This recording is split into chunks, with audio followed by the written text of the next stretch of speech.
You are looking at Julian's pronunciation guide, where we look at how to pronounce better some of the most mispronounced words in the world, like this other curious word. But how do you say what you're looking for today?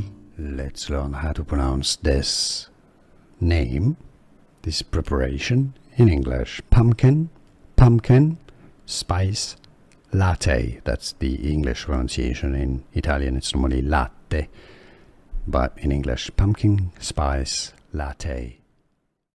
Let's learn how to pronounce this name, this preparation in English: pumpkin spice latte. That's the English pronunciation. In Italian it's normally latte, but in English, pumpkin spice latte.